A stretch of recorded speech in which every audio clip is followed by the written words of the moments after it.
In our previous lecture, we explored aging in diverse populations, focusing on how race, ethnicity, gender, socioeconomic status, and migration shape aging experiences. We'll now take the next step and adopt a comparative lens. Comparative aging studies ask an important and pretty powerful question. How do different societies structure aging? When we compare countries and cultures, we begin to see that aging is experienced differently and organized differently.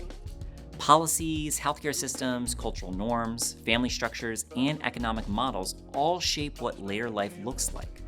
By examining aging across societies, we gain insight into alternative elder care systems, different cultural meanings of aging, policy trade offs, and structural strengths and weaknesses, just to scratch the surface. This comparative perspective challenges assumptions and helps us imagine more inclusive and effective systems of care. You can, that's where I'll spend the veil. Going through it. You can. Comparative analysis is valuable because it makes the invisible, well, visible. When we look only within one national context, we may assume that certain features of aging are universal. But when we compare across countries, we realize that many of our assumptions are culturally and politically specific. For example, when examining different settings, we can ask questions like, is family caregiving the norm? Should long-term care be state-funded? At what age should retirement begin? And are older adults expected to remain economically productive? Different societies answer these questions in different ways. Comparative gerontology allows us to identify policy innovations, cultural blind spots, and systemic inequities, especially in a globalized world where demographic aging is accelerating. You can, that's where. Let's begin with culture. Cultural values shape how older adults are perceived, supported, and integrated into society. In more individualistic societies, such as the US, independence and autonomy are highly valued. Older adults are often encouraged to maintain self sufficiency as long as possible. In contrast, in most collectivist societies, such as many East Asian countries, cultural norms may emphasize filial obligation and intergenerational responsibility.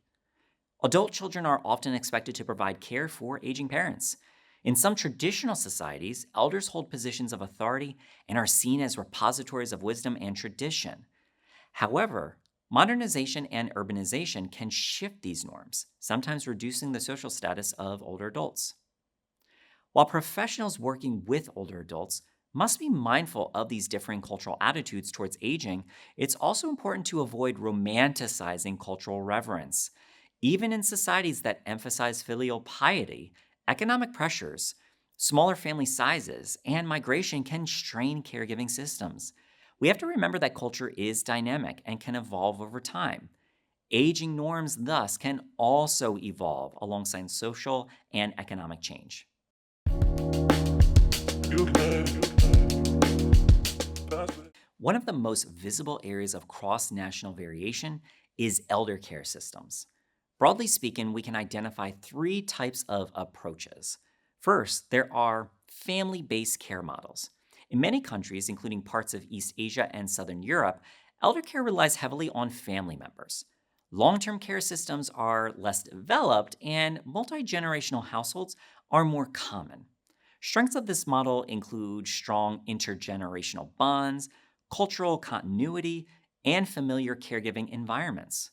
However, challenges include high caregiver burden, gender inequality, given that these models tend to have gendered expectations for care work, and limited support for working caregivers. Second, we have state supported care models.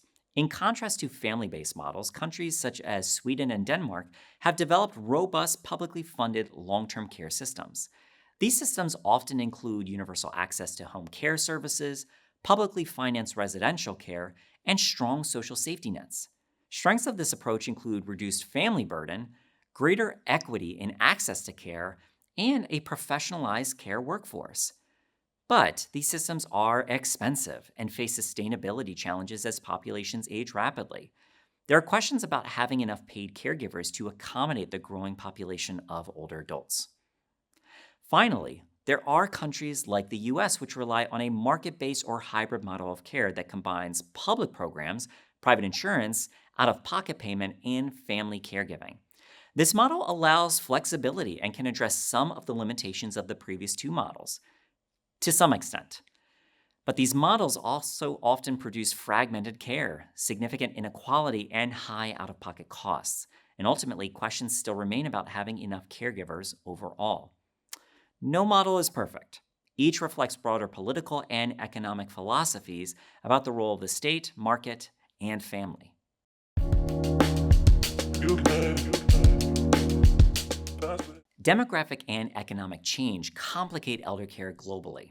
In countries undergoing rapid demographic transition, such as South Korea or China, population aging has accelerated faster than social policy adaptation. This is an example of structural lag, a sociological concept describing the mismatch between rapid social changes and the slow adaptation of institutional policy and structures which address these changes. Besides rapid population aging, we also see that urban migration has reduced the prevalence of multi generational households. Adult children may move to cities or abroad, leaving older parents geographically separated. The increasing participation of women in the workforce, a major achievement in gender equity, has also reduced the availability of full time family caregivers. These shifts have given rise to what scholars sometimes call global care chains, where migrant workers from lower income countries provide elder care in wealthier nations. While this model fills labor shortages and has proven effective in countries which have piloted state run programs motivating such migration, it raises ethical and policy concerns about labor exploitation and global inequality. Globalization reshapes caregiving, both within and across borders. You can pass it. Healthcare systems also vary significantly across countries. In nations with universal healthcare, preventative services, and chronic disease management may be more accessible, potentially improving aging outcomes. In more fragmented systems, access to care may depend heavily on employment history, income, or private insurance coverage. Comparative studies also examine welfare regimes, often categorized as being liberal and market oriented, social democratic and universalistic, or conservatist corporates featuring employment linked benefits. These regimes influence retirement security, healthcare access, and long term care availability, to name but a few items. Even high performing systems, however, exhibit internal disparities. Inequality exists within nations as well as between them. You can pass it. Cross cultural research also reveals differences in social well being and loneliness. For example, some societies with strong family norms may report lower rates of social isolation, but we also see that subjective loneliness varies and may be influenced by cultural expectations around social connection. Community based aging models, such as aging in place initiatives or village networks, have emerged in multiple countries as responses to social isolation.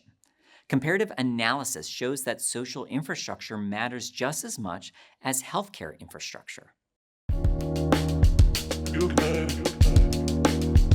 pass it. What can we learn from comparing aging across cultures? First, no system fully solves the challenges of aging populations. Every model involves trade offs between cost, equity, autonomy, and sustainability. Second, cultural values shape policy design. Care systems reflect societal priorities. Third, globalization complicates traditional caregiving norms and requires adaptive policy responses. Fourth, we must avoid cultural romanticism.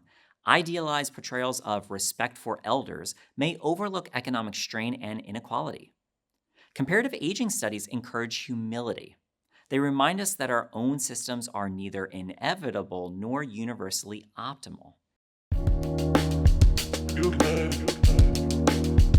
pass it. For healthcare administrators and policymakers, a comparative perspective offers several lessons.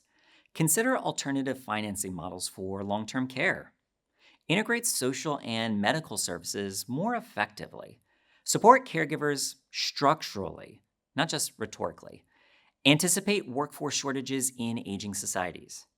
And design culturally responsive care that reflects diverse expectations. Comparative analysis is not about copying another country's model wholesale. It is about learning from strengths and understanding limitations. You can.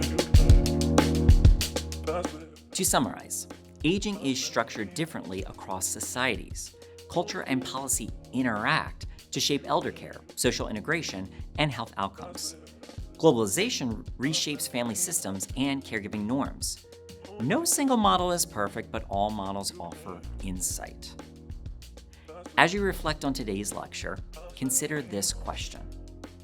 What assumptions about aging in your own society became visible only after comparing it to others?